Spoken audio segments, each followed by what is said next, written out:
नमस्कार दोस्तों, स्वागत है हमारे YouTube चैनल सनविक मैथ ट्रिक में। आज आपके लिए एक बेहतरीन वीडियो लेकर आए हैं। शायद YouTube में पहली बार होगा कि A to Z फार्मूला एक ही वीडियो में। आप इसे कॉपी पे उतार लें या स्नैपशॉट लेकर रख सकते हैं और इसे किसी भी एग्जाम में जाने से पहले रिवीजन करना ना भूलें। जरूर इसे जाने से पहले एक बार रिवीजन कर ही जाए। तो आइए सबसे पहले बात करते हैं नंबर सिस्टम का कि संख्या किसे कहते हैं। तो वो गणितीय वस्तुएं जिनका उपयोग गिनने, मापने और नामांकन करने के लिए किया जाता है उन्हें संख्या कहते हैं।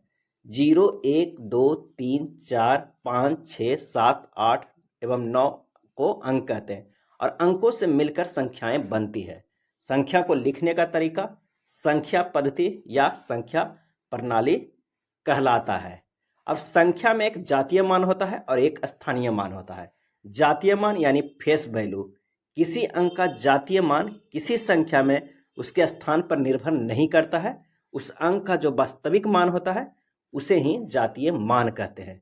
जैसे 5, 4, 2, 7, 3, 6, 7, 9 में 7 का जातीय मान 7 ही है, चाहे वह दहाई के स्थान वाला 7 हो या 10,000 के स्थान वाला 7 हो, उसे जातीय मान कहेंगे, फेस वैल्यू कहेंगे। एक और होता है स्थानीय मान यानी प्लेस वैल्यू। किसी अंक का स्थानीय मान किसी संख्या में उसके स्थान पर निर्भर करता है। जैसे 5, 6, 7, 8, 3 में 8 का स्थानीय मान होगा 8 और गुना वो दहाई स्थान पे है तो गुना 10 बराबर 80। अब इसके बारे में कुछ नोट जान लीजिए कि जातीय मान को वास्तविक मान और अंकीय मान के नाम से भी जाना जाता है। जातीय मान को और इकाई अंक का स्थानीय मान एवं जातीय मान दोनों सदैव समान होता है। इकाई अंक का स्थानीय मान एवं जातीय मान दोनों सदैव समान होता है और शून्य का स्थानीय मान एवं जातीय मान सदैव शून्य ही रहता है। शून्य का स्थानीय मान एवं जातीय मान सदैव शून्य ही रहता है। और हाँ, अगर नए हैं तो चैनल को सब्सक्राइब एंड शेयर जरूर कर ले। ये काफ़ी इंपॉर्टेंट फार्मूला का ये वीडियो है जो एग्जाम में जाने से पहले काफ़ी फायदा करेगा।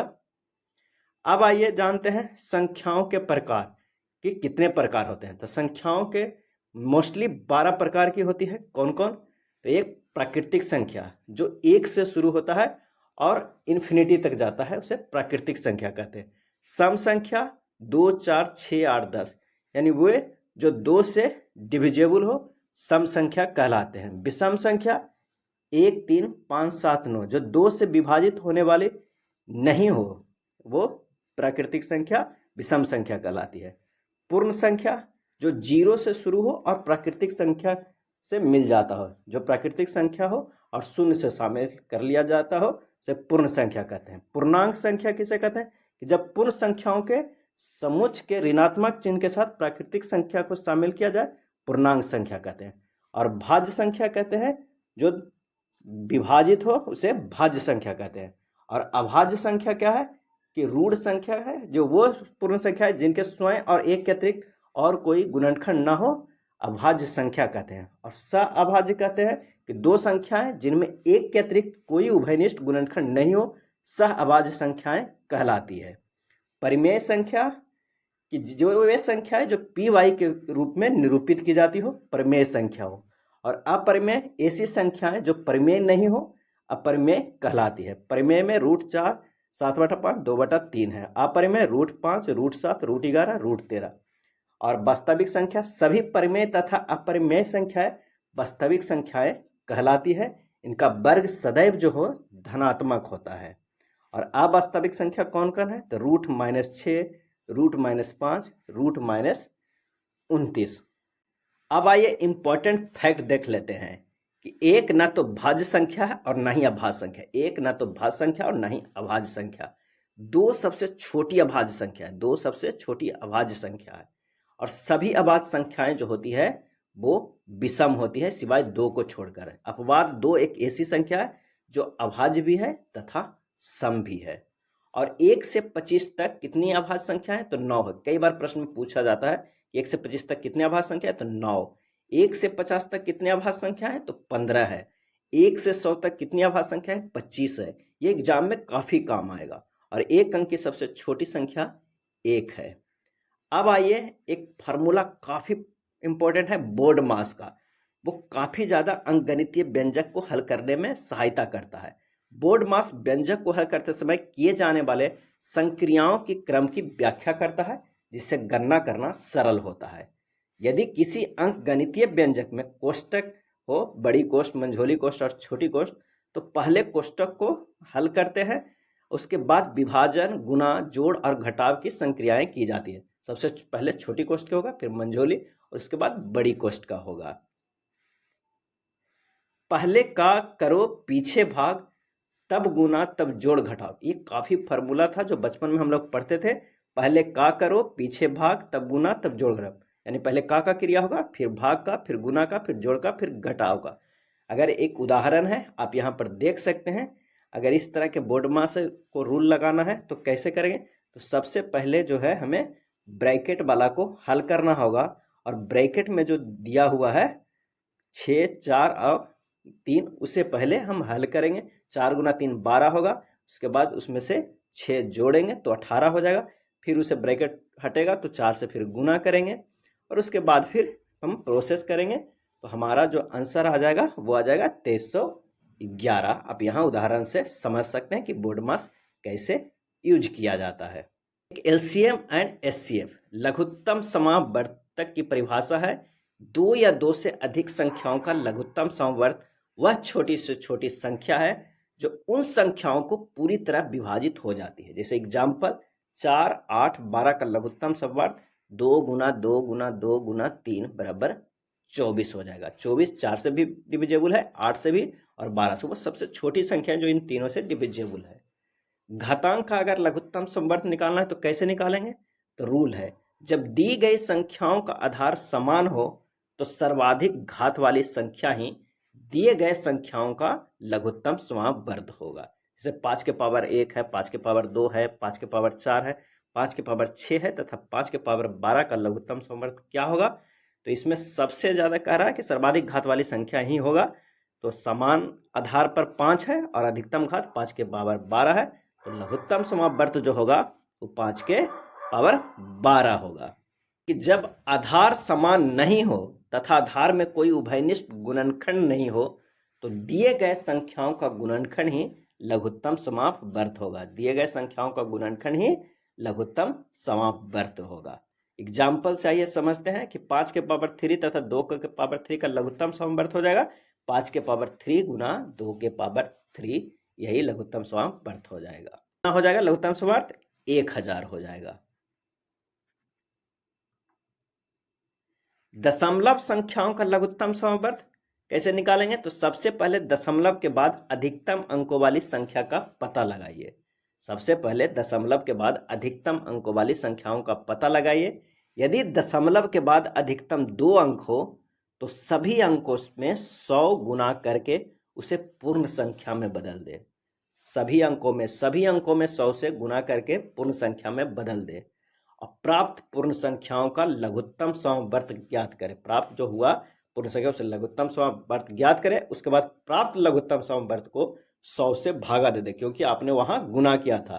तो 100 से भागा देने के बाद जो संख्या प्राप्त होगा वही दी गई संख्याओं का लघुत्तम समवर्त होगा। इसे आप अच्छे से ध्यान दीजिए, कई बार प्रश्न रहता है दशमलव संख्याओं का लघुत्तम समवर्त। अब आइए महत्तम समवर्त की परिभाषा जानते हैं एचसीएफ के। 2 से अधिक संख्याओं का महत्तम समवर्त वह बड़ी से बड़ी संख्या है जिसमें वह सभी संख्याएं पूरी पूरी विभाजित हो जाती है। 4, 8, 12 का महत्तम समवर्त क्या हो जाएगा, 4 हो जाएगा। बड़ी से बड़ी संख्या जिससे वह सभी संख्याएं पूरी पूरी विभाजित हो जाती है। अगर हम घातांक का महत्तम समवर्त कैसे निकालेंगे, यहाँ थोड़ा मिसप्रिंट हो गया। जब दी गई संख्याओं का आधार समान हो तो सर्वाधिक घात वाला नहीं, सबसे कम घात वाली संख्या ही दिए गए संख्याओं का महत्तम समवर्त होगा। और जो यहाँ प्रश्न दिया हुआ उसका महत्तम समवर्त जो 7 के पावर 2 होगा। आप यहाँ करेक्ट कर लीजिएगा, सर्वाधिक घात वाले नहीं, सर्वाधिक कम घात वाली संख्या ही महत्तम समवर्त होगा। लघुत्तम समवर्त और महत्तम समवर्त के कुछ सूत्र है जो काफी इंपॉर्टेंट है, काफी प्रश्न इससे रहते हैं। एलसीएम गुना एचसीएफ बराबर प्रथम संख्या गुना द्वितीय संख्या होता है, और एलसीएम बराबर होता है अंशों का लघुत्तम समवर्त बटा हर का महत्तम समवर्त। अगर P/Q के फॉर्म में हो और एलसीएम निकालना कराओ तो अंशों का लघुत्तम समावर्त निकालिए, उसके बाद हर का महत्तम। अगर एचसीएफ में इसी में कह रहा हो तो अंशों का महत्तम समावर्त निकालिए और हर का लघुत्तम समावर्त निकालिए। यानी एलसीएम में ऊपर अंश का एलसीएम और नीचे हर का एचसीएफ, और एचसीएफ में ऊपर अंश का एचसीएफ और हर का एलसीएम निकालेंगे। नेक्स्ट फार्मूला देखते हैं, आरोही क्रम की परिभाषा। जब दो या दो से अधिक भिन्नों को बढ़ते क्रम में रखा जाता है तब भिन्नों के इस क्रम को आरोही क्रम या असेंडिंग ऑर्डर कहते हैं। बढ़ते क्रम में रखा जाए, जैसे 10 से बड़ा 24, फिर 37, फिर 48, फिर 54, फिर 67, 88, 101 है। अवरोही क्रम की परिभाषा क्या है कि जब दो या दो से अधिक भिन्नों को घटते क्रम में सजाया जाता है तब भिन्नों के इस क्रम को अवरोही यानी डिसेंडिंग ऑर्डर करते हैं। घटते क्रम में अगर सजाया जाता है तो एग्जाम्पल 101, 88, 67, उससे कम 54, 48, 37, 24 एवं 10 है। आरोही क्रम एवं अवरोही क्रम। नेक्स्ट है लाभ और हानि के सूत्र। कितने फार्मूला है जिससे प्रश्न बनते हैं। लाभ बराबर होता है विक्रय मूल्य माइनस क्रय मूल्य। जितना में खरीदा गया और उससे ज़्यादा में बेचा गया तो लाभ है। हानि बराबर क्रय मूल्य माइनस विक्रय मूल्य। अगर लाभ परसेंट निकालना है तो लाभ गुना 100 बटा क्रय मूल्य। हानि निकालना हो तो हानि बटा क्रय मूल्य और गुना पूरे पे 100 कर दीजिए। अगर बट्टा बराबर लिखित मूल्य माइनस विक्रय मूल्य, बट्टा बराबर लिखित मूल्य माइनस विक्रय मूल्य, अब बट्टा परसेंट बराबर बट्टा बाई लिखित मूल्य गुना 100 होता है। अब आइए प्रतिशत की परिभाषा देखते हैं। प्रतिशत शब्द दो शब्दों प्रति प्लस शत यानी प्रतिशत से मिलकर बना है। प्रति का अर्थ है प्रत्येक 100 में एक, तथा प्रतिशत का शाब्दिक अर्थ है प्रति सैकड़ा या शतांश या 100वें भाग होते हैं। दूसरे शब्दों में कह सकते हैं प्रतिशत एक भिन्न है जिसका हर 100वां होता है, और भिन्न का अंश प्रतिशत की दर कहलाता है। भिन्न का अंश प्रतिशत की दर कहलाता है। 10% का अर्थ है प्रत्येक 100 में 10 यानी 10 बटा 100। एग्जाम्पल है कि माना कि गणित के पेपर का पूर्णांक 100 है, किसी छात्र ने 94 अंक प्राप्त किए हैं, तो कह सकते हैं उस छात्र को 94 बटा 100 इक्वल टू 94% अंक प्राप्त हुए। अब आइए देखते हैं प्रतिशत के सूत्र। x का 22% अगर पूछ रहा, x गुना 22 बटा 100 हो जाएगा। प्रतिशत वृद्धि बराबर वृद्धि बटा मूल मान गुना 100 होता है। अगर प्रतिशत कमी बराबर कमी बटा मूल मान गुना 100। अब प्रतिशत को भिन्नों में कैसे बदलेंगे। 10% है तो उसे 100 से डिवाइड कर दीजिए, 10 बटा 100 बराबर 1 बटा 10 भिन्न में आ गया। 15%, 15 बटा 100 बराबर 3 बटा 20 हो गया, ये भिन्न में बदल गया। अगर भिन्नों को प्रतिशत में बदलना है तो क्या करना है, सीधे 100 से गुना कर देना है। 2 बटा 5 है तो 2 बटा 5 गुना 100 बराबर 40%। 7 बटा 5 है तो 7 बटा 5 गुना 100 बराबर 140%। अब आइए मेंसुरेशन फार्मूला देखते हैं 2D का, यानी द्विविमीय आकृति देखते हैं जिसमें परिमाप और क्षेत्रफल निकालते हैं। एक त्रिभुज में आता है समबाहु, समद्विबाहु, विषमबाहु और समकोण त्रिभुज। चतुर्भुज में आएगा वर्ग, आयत, समांतर, समलंब और समचतुर्भुज, और वृत्त में आएगा सर्किल। इन सब का फार्मूला काफ़ी इंपॉर्टेंट होता है। प्रश्न में बार बार डायरेक्ट फार्मूला से ही आता है। अगर आपको फार्मूला लगाना आ गया तो आप प्रश्न को यूं ही चुटकी में हल कर दीजिएगा। अब आइए देखते हैं आयत के कुछ प्रमुख फार्मूला। आयत के परिमाप होता है 2 गुना लंबाई प्लस चौड़ाई। आयत किसको कहते हैं कि सम्मुख भुजाएं बराबर हो तथा समानांतर हो और संलग्न भुजाओं के बीच का कोण 90 डिग्री हो। आयत का क्षेत्रफल बराबर होता है लंबाई गुना चौड़ाई। परिमाप बराबर 2 गुना लंबाई प्लस चौड़ाई, क्षेत्रफल बराबर लंबाई गुना चौड़ाई। अगर आयत का विकर्ण की लंबाई पूछ रहा हो तो अंडर रूट लंबाई स्क्वायर प्लस चौड़ाई के स्क्वायर होता है। अंडर रूट लंबाई स्क्वायर प्लस चौड़ाई स्क्वायर। और यदि किसी आयत के लंबाई में x% की वृद्धि तथा चौड़ाई में y% की वृद्धि कर दी जाए तो आयत के क्षेत्रफल में कितना वृद्धि होगा। अगर ये प्रश्न रहे तो होगा x plus y plus x into y बटा 100 होगा। आप इसे अच्छे से समझ लीजिए, प्रश्न इससे बार बार रहते हैं। x plus y plus x y बटा 100 यदि किसी आयत की लंबाई में x% की वृद्धि तथा चौड़ाई में y% की कमी कर दी जाए तो आयत के क्षेत्रफल में होने वाला कमी क्या हो जाएगा? तो इसका डायरेक्ट फार्मूला है x minus by minus x by बटा 100, x minus by minus x into by बटा 100। अब आइए देखते हैं वर्ग का। वर्ग के चारों भुजाएं आपस में बराबर होती है, तो वर्ग का क्षेत्रफल बराबर होगा भुजा गुना भुजा यानी ए स्क्वायर। अब वर्ग का परिमाप बराबर होगा 4 गुना भुजा यानी 4a है, जहां भुजा बराबर a है। और वर्ग का विकर्ण बराबर होता है √2 गुना भुजा यानी भुजा गुना √2। और वर्ग का क्षेत्रफल अगर विकर्ण के रूप में दिल है तो क्षेत्रफल होगा हाफ इंटू विकर्णों का गुणनफल।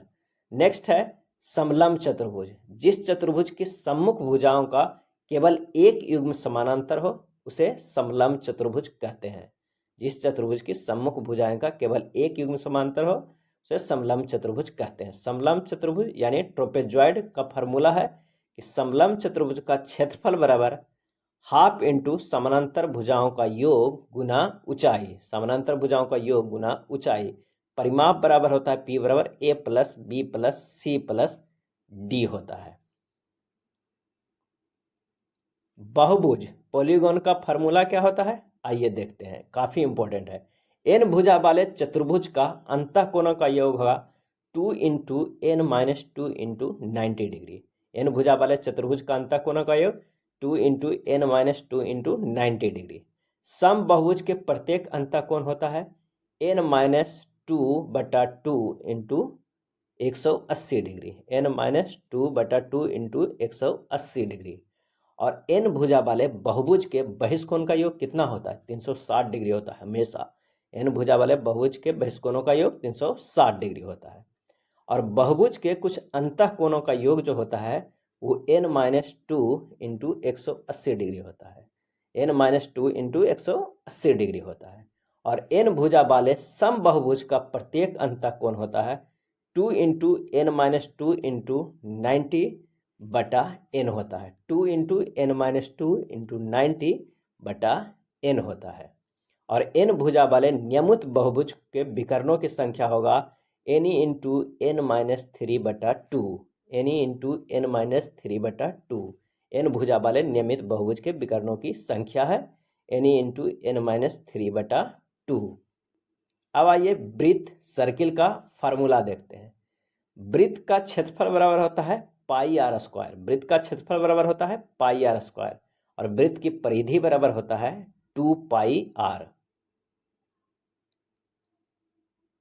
अगर त्रिज्यखंड और वृत्तखंड की बात करते हैं तो वृत्तीय त्रिज्यखंड का परिमाप बराबर होता है theta by 360 degree into 2 pi r. Theta by 360 degree into 2 pi r. और वृत्त की त्रिज्यखंड की चाप की लंबाई बराबर होता है theta by 360 degree into 2 pi r. और लघु त्रिज्यखंड का क्षेत्रफल बराबर होता है theta by 360 degree into pi are square. अगला फार्मूला देखते हैं घन क्यूब का फार्मूला।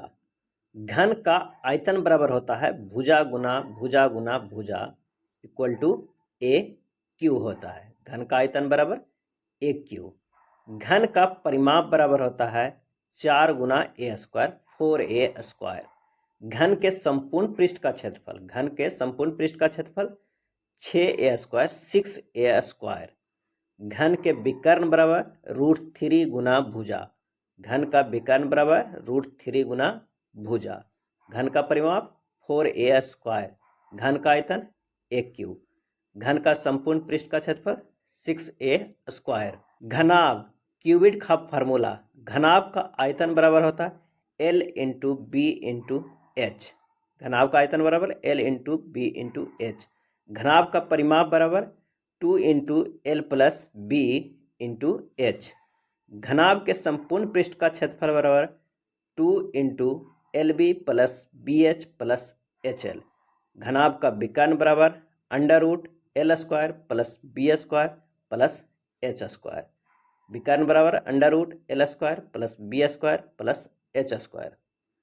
बेलन सिलेंडर का फार्मूला। बेलन का आयतन बराबर होता है 2 pi R H, 2 pi R H, जहाँ एच हाइट हो। बेलन का वक्र पृष्ठ का क्षेत्रफल बराबर होता है 2 पाई आर एच। बेलन का आयतन होता है 2 पाई आर एच, बेलन का वक्र पृष्ठ का क्षेत्रफल 2 पाई आर एच। बेलन का संपूर्ण पृष्ठ का क्षेत्रफल 2 pi r into h plus r. बेलन का संपूर्ण पृष्ठ का क्षेत्रफल 2 pi r into h plus r. शंकु कोण का सूत्र, शंकु का आयतन बराबर 1/3 into 2 pi are h, 1/3 into 2 pi are h. शंकु के वक्र पृष्ठ का क्षेत्रफल pi r l, pi r l. लंब वृत्तीय शंकु के संपूर्ण पृष्ठ का क्षेत्रफल pi r into L plus r, pi r into L plus are.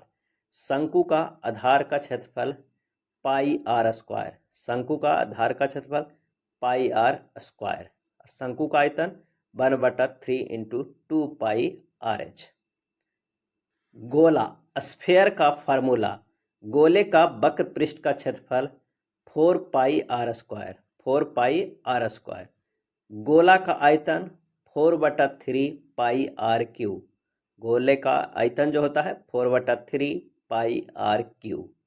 अर्ध गोला के वक्र पृष्ठ का क्षेत्रफल, यानी आधे गोले का वक्र पृष्ठ का क्षेत्रफल 2 pi are square, 2 pi are square.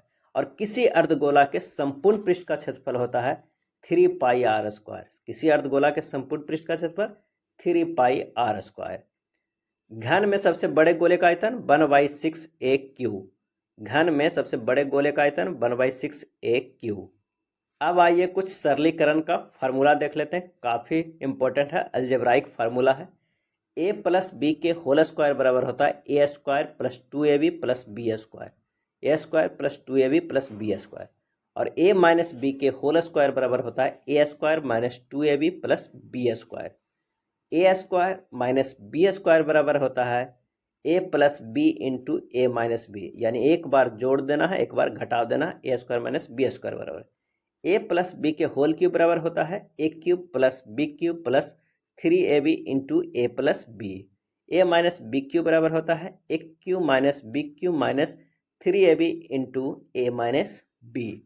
अगर A cube plus B cube है तो बराबर होता है A plus B into A square minus A B plus B square. और A cube minus B cube है तो A minus B into A square plus A B plus B square होता है। और हाँ, इसे लाइक एंड सब्सक्राइब जरूर करें और अपने दोस्तों को भी शेयर करें, ज़्यादा से ज़्यादा इस वीडियो को शेयर करें। अगला है त्रिकोणमिति के समान फार्मूला। साइन थीटा बराबर होता है लंब बटा कर्ण, यानी P बटा H। कॉस थीटा बराबर होता है आधार बटा कर्ण B बटा H, आधार बटा कर्ण B बटा H। टैन थीटा बराबर होता है लंब बटा आधार P बटा B। और कॉट थीटा बराबर होता है आधार बाई लंब B बटा P। सेक थीटा बराबर होता है कर्ण बाई आधार H बाई B। और कोसेक थीटा बराबर होता है कर्ण बाई लंब H बटा B। साइन थीटा के रेसिप्रोकल जो होता है वो कोसेक थीटा होता है, कॉस थीटा के रेसिप्रोकल यानी 1 कॉस थीटा सेक थीटा होता है। और टैन थीटा के रेसिप्रोकल कॉट थीटा होता है। एक सबसे इंपॉर्टेंट फार्मूला है sine square theta plus cos square theta बराबर 1 होता है। Sine square theta plus cos square theta बराबर 1। और 1 प्लस टेन स्क्वायर थीटा बराबर होता है sec square theta, 1 plus tan square theta sec square theta. और कोसेक स्क्वायर थीटा बराबर होता है cot square theta plus 1, cosec square theta बराबर कॉट स्क्वायर थीटा प्लस 1। ये तीनों काफ़ी इंपॉर्टेंट फार्मूला है। अब आइए कुछ और इंपॉर्टेंट देखते हैं। साइन ए प्लस बी बराबर होता है sine A into cos B plus cos A into sine B. Sine A plus B बराबर sine A into cos B plus cos A into sine B.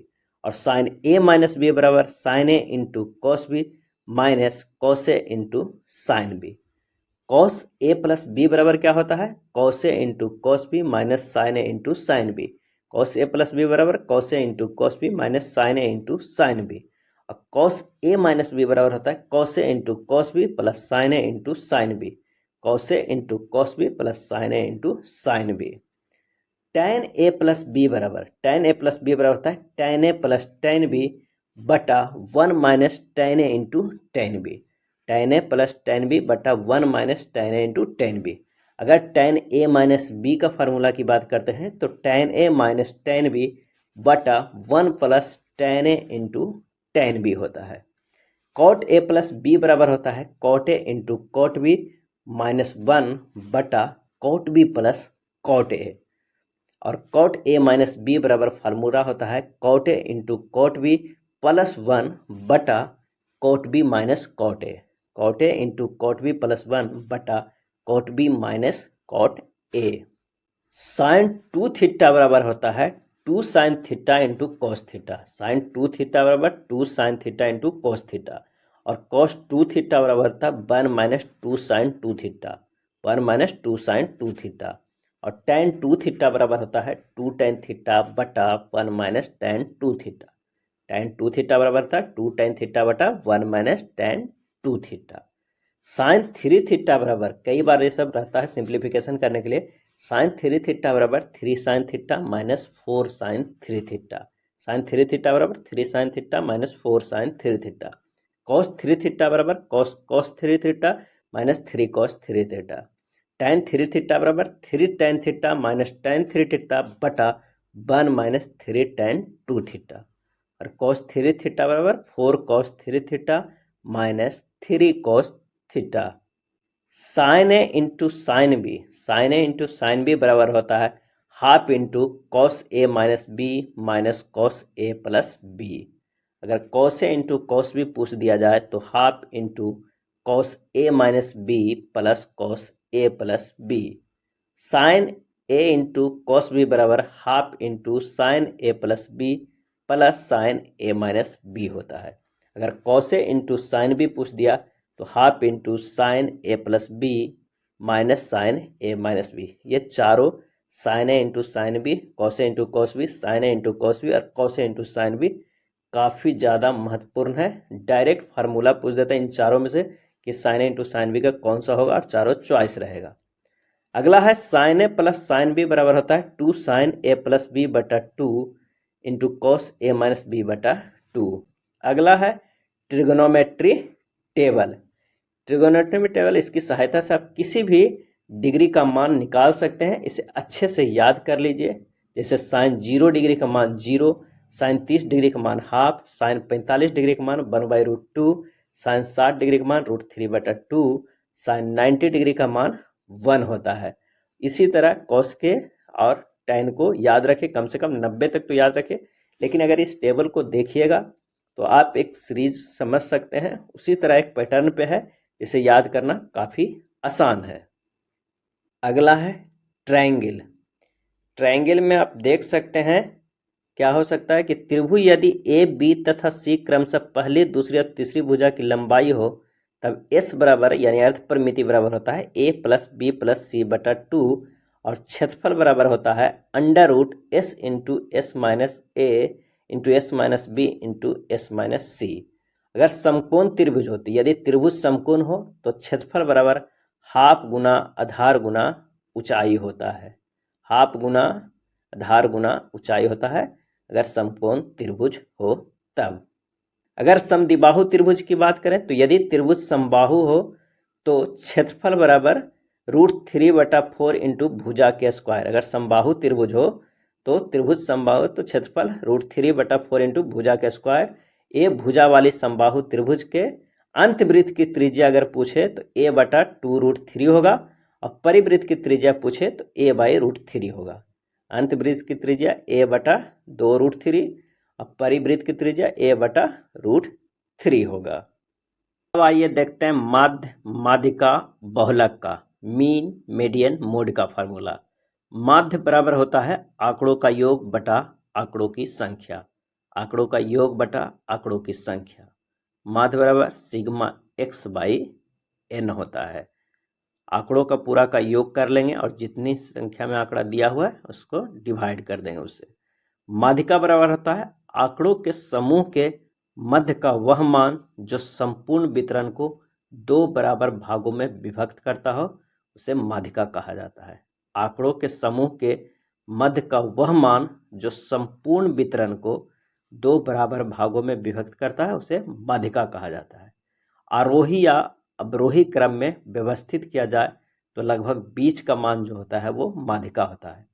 सबसे पहले आरोही या अवरोही क्रम में व्यवस्थित कर दीजिएगा और जो बीच का मान होगा वही माध्यिका होगा।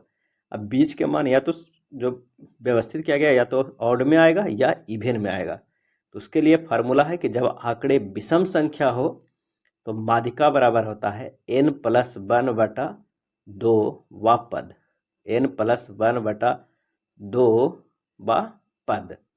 और अगर आंकड़े सम संख्या हो, जब आंकड़े सम संख्या हो तो माध्यिका बराबर होता है n/2 वा पद प्लस n/2 + 1 वा पद और होल का 2 से डिवाइड कर देना है। n/2 वा पद प्लस n/2 + 1 वा बटा 2 पद। बहुलक, यदि किसी आंकड़ा में चर का वह मान जो सबसे अधिक बार उपस्थित हो, अर्थात किसी आंकड़ा के समूह में जिस बिंदु की आवृत्ति सबसे अधिक होता है वह बहुलक कहलाता है। यदि किसी आंकड़ा में चर का वह मान जो सबसे अधिक बार उपस्थित हो, अर्थात किसी आंकड़ों के समूह में जिस बिंदु की आवृत्ति सबसे अधिक होता हो वह बहुलक कहलाता है। एग्जाम्पल 2, 5, 7, 5, 9, 5, 8, 11 में 5 की आवृत्ति अधिक है इसलिए 5 बहुलक है। 5 सबसे ज़्यादा बार है, कितने बार है? 3 बार है। इसकी जो फ्रीक्वेंसी है, आवृत्ति है, सबसे अधिक है इसलिए 5 बहुलक होगा इसका। माध्य, माध्यिका एवं बहुलक में एक काफ़ी अच्छा संबंध है। प्रश्न इससे डायरेक्ट रहता है। बहुलक बराबर 3 गुना माध्यिका माइनस 2 गुना माध्य। बहुलक बराबर 3 माध्यिका माइनस 2 माध्य होता है। या माध्य माइनस बहुलक बराबर 3 इंटू माध्य माइनस माध्यिका। माध्य माइनस बहुलक बराबर 3 इंटू माध्य माइनस माध्यिका। और हाँ, अगर अभी तक चैनल को सब्सक्राइब नहीं किए होंगे तो सब्सक्राइब जरूर कर लें और अपने दोस्तों को भी शेयर कर दें। अब आइए रोमन नंबर चार्ट देखते हैं। ये रोमन नंबर का चार्ट है, इसे अच्छे से देख लीजिए। 1 का किस तरह लिखते हैं, 2 का किस तरह, 5 का कैसा, 10 का x लिखते हैं। अगर 50 की बात करें तो L लिखेंगे, 100 की बात करें तो C लिखते हैं, 500 को D लिखते हैं और 1000 को क्या लिखते हैं? M लिखते हैं। 500 के D, 1000 को M, 100 के C, 50 के L और x जो 10 का x लिखते हैं, 5 के भी लिखते हैं और 1 का जो है वो I लिखते हैं। तो ये है रोमन नंबर चार्ट, इसे अच्छे से देख लीजिए।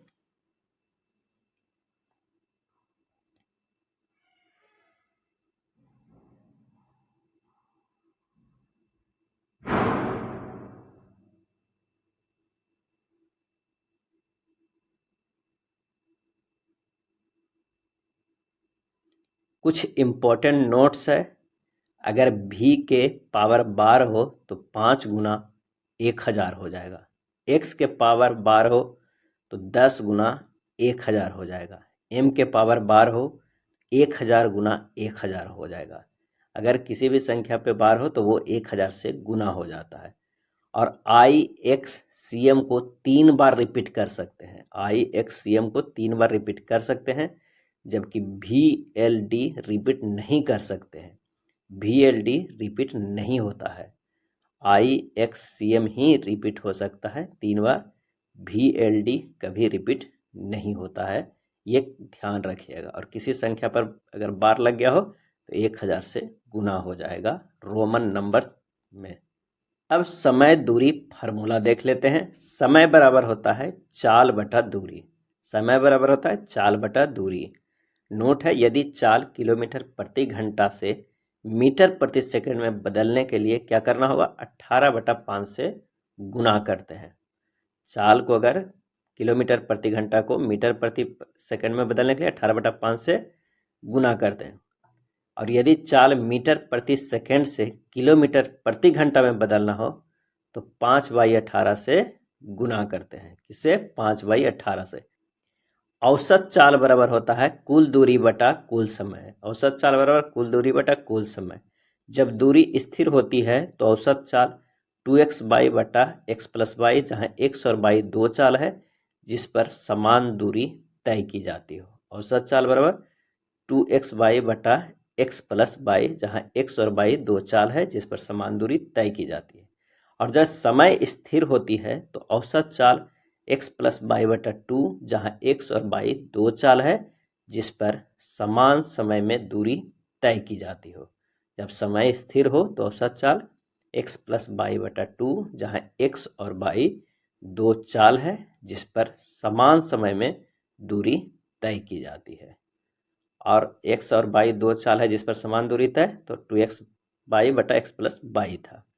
यहाँ पर कुछ है, 1 घंटा बराबर 60 मिनट यानी 3600 सेकेंड, 1 किलोमीटर बराबर 1000 मीटर, 1 किलोमीटर बराबर 0.6214 मील, 1 मील बराबर 1.609 किलोमीटर।